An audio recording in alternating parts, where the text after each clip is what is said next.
ఓం సాయిరామ్. సమర్థ సద్గురు శ్రీ సాయినాథ్ మహారాజ్కి జై.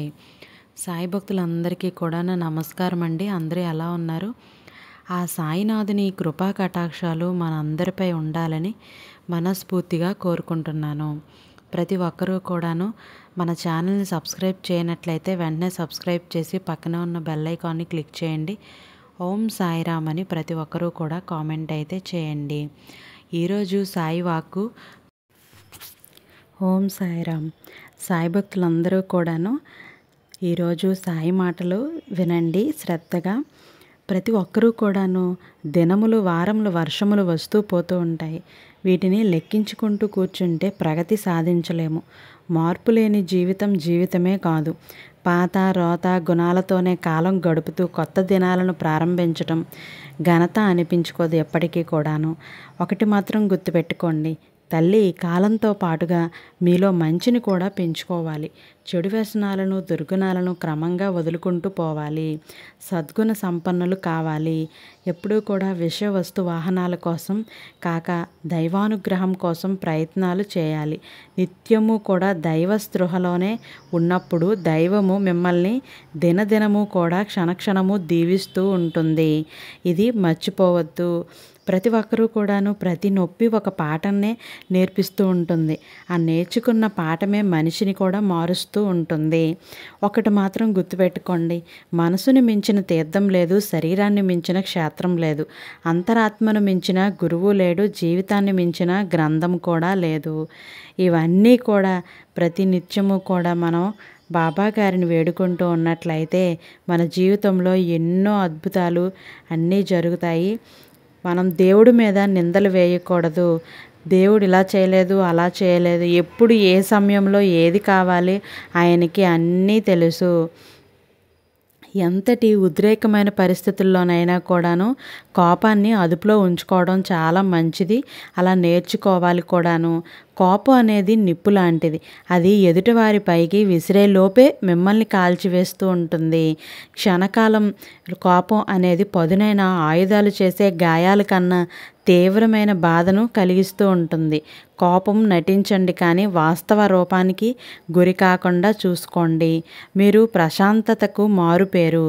ఏ వ్యక్తి అయినా సరే, ఏ సంఘటన అయినా సరే మీలోని ప్రశాంతతను చెడగొట్టనీయకుండా చూసుకోవాలి. ఎప్పుడైతే అలా ఉంటారో అప్పుడు ఖచ్చితంగా మీకు ఎంతో కొంత మంచి అనుభూతి అనేది కలుగుతుంది. మనం కోపాలని తగ్గించుకొని మనం మాట తీరు కూడా మార్చుకొని మనం మెల్లగా ముందుకు వెళ్తూ ఉంటే మన జీవితంలో ఎంతో కొంత మార్పు అయితే ఉంటుంది. దేవుణ్ణి అది కావాలి, ఇది కావాలి అని అడిగి యాచకులు కాకూడదు. దేవుని పట్ల దృఢమైన విశ్వాసం ఉంచుకొని మనం చేయవలసిన ప్రయత్నం చేస్తూ ఉంచాలి. దేవుడు ఎప్పుడు మనకు అవసరం, ఎప్పుడు ఇవ్వాలి, ఎప్పుడు ఇవ్వకూడదు అని మనకు ప్రతీదీ ఆయనకి తెలుసు. ఏది అడగనక్కరైతే అవసరమే లేదు. మనకి ఏది అవసరమో అది తప్పకుండా, మనకు అవసరం లేనిది అని అంటే అది మన దగ్గర ఉండదు. మనకు అవసరమైనది అని అంటే అది మన దగ్గరే ఉంటుంది, మనతోనే ఉంటుంది. ఏ సమయానికి అన్ని సమయానికి వచ్చి పడతాయి. మనం ఏది అడగవసరం లేదు. ఆ సమయం అనేది ఖచ్చితంగా రావాలి. ఆ సమయం వస్తే ఖచ్చితంగా అది వచ్చి తీరుతుంది. గుడి ముందు బిచ్చం అడిగే వాళ్లకు బిచ్చం వేయకుండా కాళ్ళు చేతులు బాగానే ఉన్నాయి కదా, కష్టపడి పని చేసుకో అని ఉచిత సలహాలు ఇచ్చే మనం దేవుని యందు భక్తి విశ్వాసాలు లేకుండా సరైన సాధన చేయకుండా అన్నీ ఇచ్చేయాలి అని ఆశపడటం కూడా సమంజసమే కదా. ఇది అందరూ కూడా గుర్తుపెట్టుకోండి. బిడ్డ, ఒకటి గుర్తుపెట్టుకో, నిన్నటి చేదు జ్ఞాపకాలను తలుచుకుంటూ కూర్చుంటే అందమైన ఈ రోజుని ఆస్వాదించలేకపోతూ ఉన్నావు. అది మాత్రం నువ్వు ఎప్పటికీ మర్చిపోవద్దు. ప్రతి దానికి ఇతరులు మీ గురించి ఏమనుకుంటున్నారో అని ఆలోచించడమే మీకు మీరుగా వేసుకునే అంతర్గత శిక్ష. అందుకే అందులో నుంచి మీరు బయటపడేంత వరకైనా సరే మీరు స్వేచ్ఛ ప్రపంచాన్ని అనుభవించలేరు. ఎప్పుడైతే మీరు వాళ్ళేమనుకుంటున్నారో, వీళ్ళేమనుకుంటున్నారో ఇవన్నీ వదిలేసి బయట ప్రపంచానికి మీరు వస్తేనే మనకి అసలు ఎలా ఉంటుంది ఏంటి అన్నది తెలుస్తుంది. అసలు గడిచిపోయిన విషయాలను పదే పదే ఆలోచించుకుంటూ ఆలోచన తెచ్చుకోవటం అసలు దానివల్ల మనకి ఎటువంటి ఫలితము కూడా ఉండదు. బాధ బాధ అనుభవించడమే తప్ప ఏ ఫలితము కూడా ఉండదు.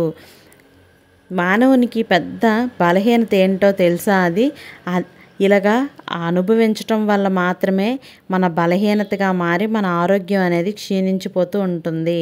ఒక్కసారి చెప్పిన జోక్కే మనం 10 సార్లు నవ్వలేము కదా. నిన్న చదివిన వార్తాపత్రికను ఈరోజు చదవము కదా. అలానే గడిచిన విషయం ఎక్కడ జరిగిందో అక్కడే వదిలేయాలి. ఎప్పుడు ఏది ఎలా జరగాలో అది అలా జరిగినప్పుడు వినేసి ఒక చెవు నుండి విని ఒక చెవు నుండి వదిలేస్తేనే మనం ముందుకు వెళ్ళగలుగుతాం. మన భవిష్యత్తు అనేది మన చేతుల్లో లేదు కదా. భవిష్యత్తులో ఈరోజు ఎలా ఉన్నా మన భవిష్యత్తులో ఎలా ఉంటామో అందుకే ఉన్న క్షణం ఒక్కటే మనది. ఈ బరువు బాధ్యతలు మనం మోయలేము. వీటిని భగవంతునికి అప్పచెప్పి మనకున్న క్షణమును మంచి కోసం కూడా వినియోగించుకుంటూ ఉందాం. ఏది జరగనివ్వండి, భగవంతుడే దిక్కు అని అనుకోండి. భగవంతుడే దిక్కు అన్న విశ్వాసంతోనే ఉందాం. గ్యారంటీ లేని జీవితానికి ఇంతకంటే ఏం అవసరం అసలు? ప్రతి ఒక్కరూ కూడాను ఇది గుర్తుపెట్టుకోవాలి. ఒక్కటి మాత్రం నిజం, బిడ్డ, మనం పుట్టినప్పుడే భగవంతుడు మన తలరాతను రాసిస్తాడు కదా. మరి మనం పూజలు ఎందుకు చేయాలి అని కొంతమందికి అనుమానం కూడా వస్తుంది. అలాగే నేను ఆ భగవంతుడిని ఎన్నో రోజుల నుంచి పూజిస్తున్నాను, అయినా కూడా నా జీవితం ఎలా చేస్తారు అని ఎంతోమంది అనుకుంటూ ఉంటారు. కానీ అయితే బ్రహ్మ నుదిట రాత రాసేటప్పుడు కొన్ని అందులోని ఒక మాట రాశాడంట.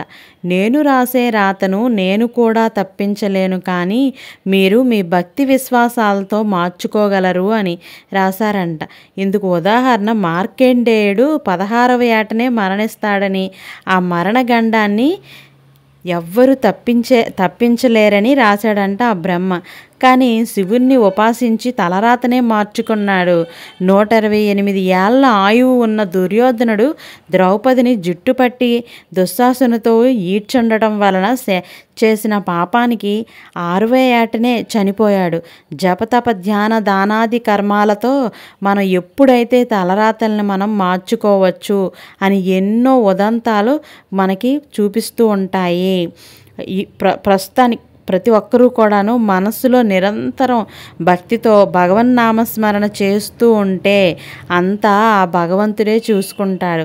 ఎటువంటి అనుమానము భయము ఏమీ లేకుండా నేను ఎంత చేస్తున్నానో కానీ ఇంకా నాకు ఎందుకు ఇలా చేస్తున్నారు ఆ భగవంతుడు అని ప్రతి నిత్యము కూడాను అనుకుంటూనే ఉంటారు కదా.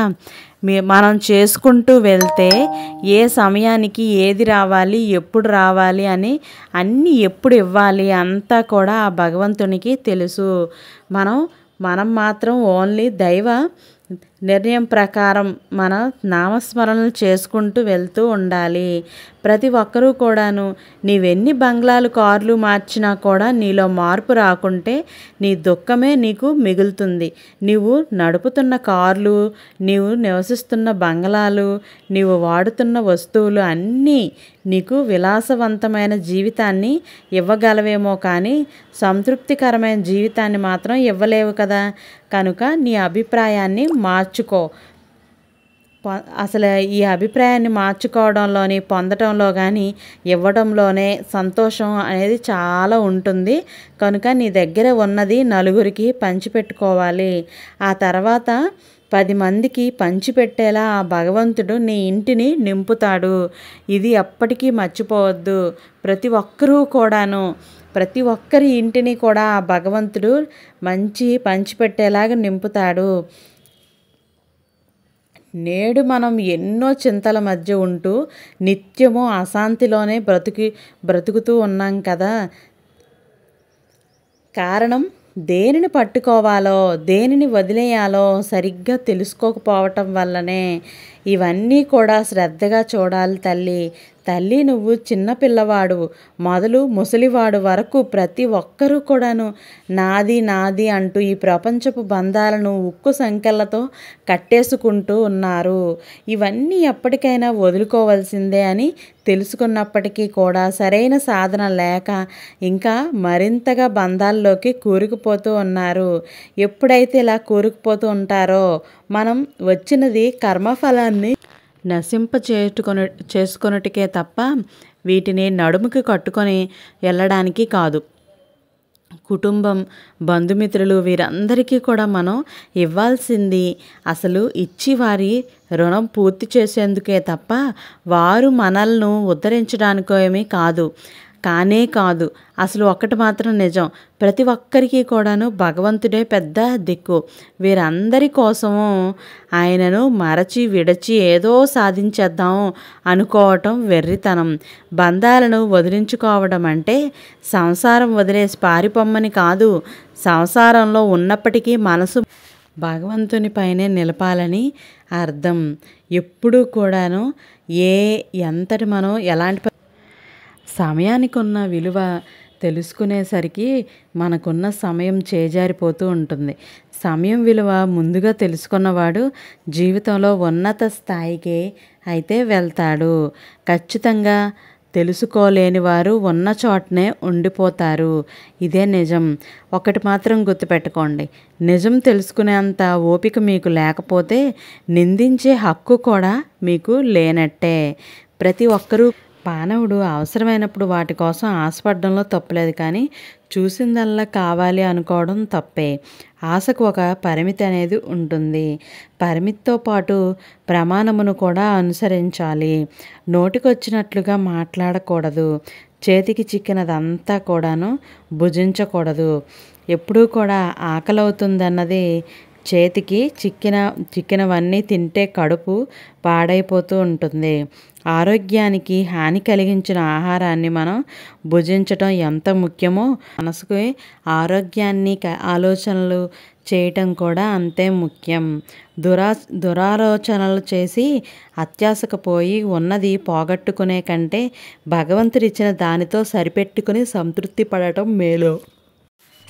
దురాలోచనలను చేసి అత్యాశకు పోయి ఉన్నది పోగొట్టుకునే కంటే భగవంతుడిచ్చిన దానితో సరిపెట్టుకొని సంతృప్తి పడటం ఎంతో మేలు.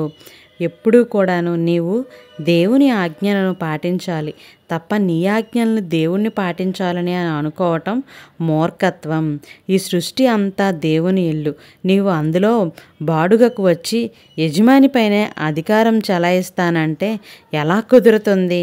నువ్వు ఆయన ఇంట్లో ఉన్నంతకాలం ఆయనకు విధేయుడవై ఉండి తీరాల్సిందే. అప్పుడే ఆయన నీపై ఆప్యాయత చూపిస్తాడు, నీ అద్దె తగ్గిస్తాడు. నీకేదైనా సమస్య వస్తే తాను తోడుగా ఉంటాడు. నీ అవసరాలు కూడా తనే చూస్తాడు. కనుక దేవునికి విధేయుడవై ఉండు. ఆయనను దేని గురించి డిమాండ్ చేయకు.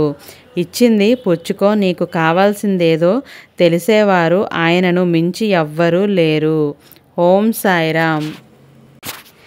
మానవుడు అనుసరించాల్సింది ధర్మాన్నే తప్ప మతాన్ని కాదు. కర్మ సిద్ధాంతం అనేది లోకములో ప్రతి జీవికి వర్తిస్తుంది. గతంలో ఎవరు ఏ విధమైన కర్మలు చేసుంటారో నేడు వాటి ఫలితమే అనుభవిస్తూ ఉంటారు. ఇందులో మతాలు, కులాలు, వర్గాలు అంటూ ఎలాంటి భేదాలు ఉండవు. ఏ కర్మలు చేస్తే ఎలాంటి ఫలితాలు వస్తాయనేది తెలుసుకొని చేయటమే ధర్మం. కర్మ సిద్ధాంతికే కాదు, అన్నింటికీ మూలం ధర్మమే. ధర్మాన్ని తెలుసుకొని కర్మలు ఆచరించాలి తప్ప మతాన్ని పట్టుకొని వేలాడకూడదు. దేవునికి లేని కులమతాలు దేవుణ్ణి నమ్మే నీకెందుకు? నీవు నిజంగా దేవుణ్ణి నమ్మాలి అని అనుకుంటే ఆయన చెప్పిన ధర్మాన్ని అనుసరించు. అంతే తప్ప ఆయనకు సంబంధం లేని కులమతాలను పట్టుకొని నేను దేవుడు భక్తుణ్ణి అని డబ్బాలు కొట్టుకోవద్దు. దేవుడు నవ్వుకుంటాడు సుమా. ఒక్కటి మాత్రం గుర్తుపెట్టుకోండి, దేవుడికి అందరూ ఒకటే. నేను దేవుణ్ణి ఇంత అలా నమ్ముతున్నాను అయినా నన్ను ఇలా చేస్తున్నారు అని అంటే ముందు ముందు ఇంకా ఎన్నో సంతోషపడే రోజులు సమయం అన్నీ కూడా దగ్గరలోనే ఉంటాయి. ఎప్పుడు అందరి జీవితం ఒకేలాగా ఉండదు. ఈరోజు ఇలా ఉంటే ఒక క్షణం మనది కాదు, రేపు వేరేలా ఉంటుంది. అలాంటిది మన జీవితాల్లో మనం ఎంత ఆ దేవుణ్ణి నమ్ముకున్నందుకు మనల్ని ఎంత బాధపెట్టి ఒక్కసారిగా మనం చేసిన కర్మల్ని మనం అనుభవించాలి. అందుకే ప్రతి ఒక్కరూ కూడాను ఖచ్చితంగా ఆ దేవుడి మీద నిందలు వేయొద్దు. బాబా ఖచ్చితంగా మనందరి జీవితాల్లోని ఎంతో కొంత మన జీవితాలను మార్చి మనం శ్రద్ధ సబూరితో నమ్మకంతో ఉంటే, సహనంతో ఓర్పుతో ఉంటే మనకి ఎంతో మార్పునిస్తారు. అర్థం కాకపోతే మరొక్కసారి అడిగి తెలుసుకోవడంలో తప్పేమీ లేదు. కానీ తప్పుగా అర్థం చేసుకుని అపార్థం చేసుకుంటే నీకు అండగా నిలబడే వాళ్ళు కూడా, నిన్ను అర్థం చేసుకునే వాళ్ళు కూడా ఎవ్వరూ ఉండరు. అందుకే భగవంతుడి మీద నిందలు వేసి నేను ఇంత అలా నమ్ముతాను, బాబా ఎలా చేశారేంటి, నేను ఇంత అలా చేస్తున్నాను అని బాబా కానీ ఇలా చేశారేంటి, ఆ చేయడంలో వెనకాల అర్థం ఏంటో మనకు తెలియదు. ఈరోజు కాదు, ఏదో ఒక రోజు ఖచ్చితంగా తెలుస్తుంది. కష్టం ఏదైనా సరే, బాధ ఏదైనా సరే నవ్వుని చెరపలేవు. ఎందుకంటే నవ్వుతూ ఉండటం ఒక అలవాటు. నవ్వితే 4 రోజులు ఎక్కువ బతుకుతామని కాదు, ఉన్న 4 రోజులు ఆనందంగా బతకాలి అని, నవ్వుతూ ఉండాలి అని అంటారు. ఎప్పుడూ కూడాను బాబా గారు చెప్తున్న ప్రతి సూక్తికి కూడాను ఎన్నో అర్థాలు కూడా ఉన్నాయి. ప్రతి ఒక్కరూ కూడాను మీరు కూడా బాబా గారి ఆయన ఇచ్చే సందేశాలన్నీ వింటూ బాబాగారు ఏం చెప్తున్నారు అని ప్రతీదీ వింటూ ఉన్నట్లయితే ఖచ్చితంగా ఆ బాబాగారి అడుగుజాడలలో నడుస్తూ ఉన్నట్లయితే మనకి మనందరి జీవితాల్లో మార్పు అనేది వస్తుంది. ఓం సాయిరామ్. మానవుని జీవనయాత్రలో భార్య, భర్త, పిల్లలు, బంధువులు, స్నేహితులు వీళ్ళంతా కూడా తోటి ప్రయాణికులే. ఈ బంధాలన్నీ మన ప్రయాణ సౌకర్యానికి ఏర్పాటు చేసుకున్నవే తప్ప ఈ ఆస్తిపాస్తులకి కాదు. ఈ బంధువులు కానీ మాట వెంట వచ్చేది ఏదీ లేదు. ఈ ప్రయాణంలో ఎవ్వరూ కూడా కర్మానుసారం వాళ్ళు కాదు. జీవించి ఎవరి స్టేషన్లో వాళ్ళు దిగిపోతారు, తిరిగి చూడరు. నాది నా వాళ్ళు అనేది మిథ్య. అసలు ఈ బంధుత్వాలు, ఆస్తిపాస్తులు, ఈ మమకారాలు ఇవన్నీ కూడాను మరణంతోనే సమాప్తం. మన వెంట వచ్చేది మాత్రం మనం చేసే పాపపుణ్యాలు ఫలితమే. అవి వచ్చే జన్మకి విత్తనాలు. బాగా జ్ఞాపకం ఉంచుకోండి.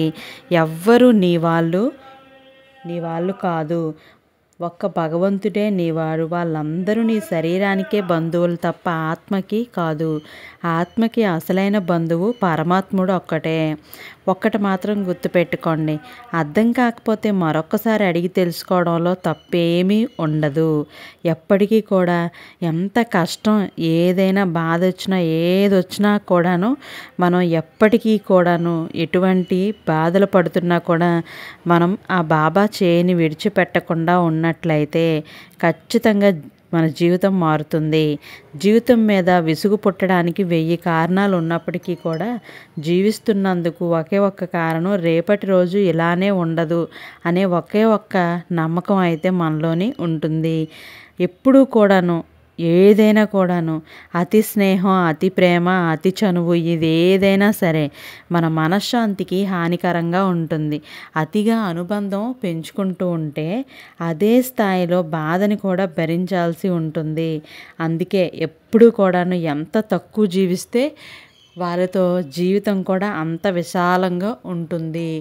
ఊపిరి బాగా ఆడుతుంది. తక్కువ మంది స్నేహితులు, అవసరమైనంత వరకే పరిచయాలు, ఇంట్లో తక్కువ సామాన్లు, తక్కువ వ్యసనాలు, అలాగే తక్కువ వ్యాపకాలు, ఇలా అన్నింటినీ తక్కువ చేసే కొద్ది సమయం చాలా మిగులుతూ ఉంటుంది. మన చుట్టూ ఉండే స్పేస్ బాగా ఎక్కువవుతుంది. ఇదో రకం ఫిలాసఫీ. అయితే చాలామంది దీనికి ఇష్టపడరు కూడాను. హడావిడి జీవితాన్నే కోరుకుంటూ ఉంటారు. పైగా ఇలా జీవితాన్ని విశాలం చేసుకోవటం అనేది వృద్ధాప్యానికి చాలా ఉదాహరణగా కూడా ఉంటుంది. ప్రాణం పోసేదాన్ని మందు అంటాం. అసలు ప్రాణం తీసేదాన్ని కూడా మందు అనే అంటారు. పేర్లు ఒకేలా ఉన్నా గుణంలో తేడా ఉన్నట్లే. మనుషులంతా కూడాను ఒకేలా ఉన్నా కూడా వారి వారి మనసుల్లో తేడా అనేది ఉంటుంది. ప్రతి ఒక్కరూ కూడా ఒకేలాగా ఎప్పటికీ ఉండరు. ఒక్కొక్కరి మనసు వారి ఒక్కొక్కరి మనసు వల్ల ఒక్కొక్కలా అయితే ఉంటారు. ఒకటి మాత్రం అసలు విజయం సాధించాలి అని అంటే చూడండి, ఎంత దున్నినా మట్టికి ఎప్పుడైనా కలత ఉన్నదా? అలాగే ఎంత ఊరికిన ఏనాటి ఏటికి కూడాను ఎప్పుడైనా సరే నలత ఉన్నదా? ఎంత ఎగిసినా నింగికి ఎప్పుడైనా కొరత ఉన్నదా? ఎంత పీల్చినా గాలికి ఎప్పుడైనా కోత ఉన్నదా? అసలు ఇవన్నీ కూడాను ప్రతిదీ నీలో అనుక్షణం నువ్వు చేరాలనుకున్న గమ్యం మీదే నీ దృష్టిని కేంద్రీకరిస్తూ ఉండాలి. నువ్వు గెలిచి తీరాలన్న కోరిక గుండెల్లో నిరంతరం కదలాడుతూ ఉండాలి.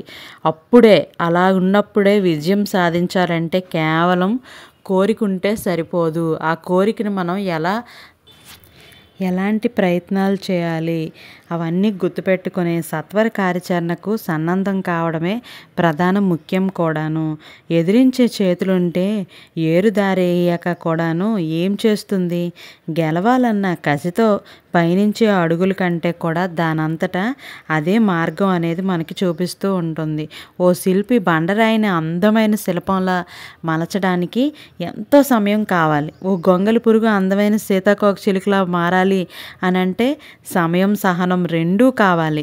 అలాగే జీవితంలో సహనం లేనివారు అర్ధజ్ఞానిగానే ఉండిపోతారు. ఎక్కడైతే సహనం, వేచి ఉండే ఓర్పు ఉంటాయో అక్కడ ఖచ్చితంగా మంచి భావాలు, అసలు ఆ భావనలు కలిగి నిత్యం సత్యాలుగా ఉంటారు. అవి సాధనకు చాలా సహజ రకాలుగా కూడా ఉపయోగపడుతుంది. మారి కూడా నువ్వు సాధించకపోయే లక్ష్యానికి కూడాను దిశానిర్దేశం చేసి నిన్ను విజయం ముంగిట్లో నిలబెడుతూ ఉంటుంది. కానీ దానికి కావాల్సింది కొద్దిగా ఓపిక, నీకున్న పట్టుదల. ఇవన్నీ కూడాను నిన్ను ఎప్పటికైనా గెలిపిస్తాయి. ప్రతి ఒక్కరూ కూడా ఈ వీడియో మీకు నచ్చినట్లయితే లైక్, షేర్, సబ్స్క్రైబ్ చేయండి. రేపటి సాయి మాటలతో మళ్ళీ కలుద్దాం. సర్వే జన సుఖినో భవంతు. Thank you for watching.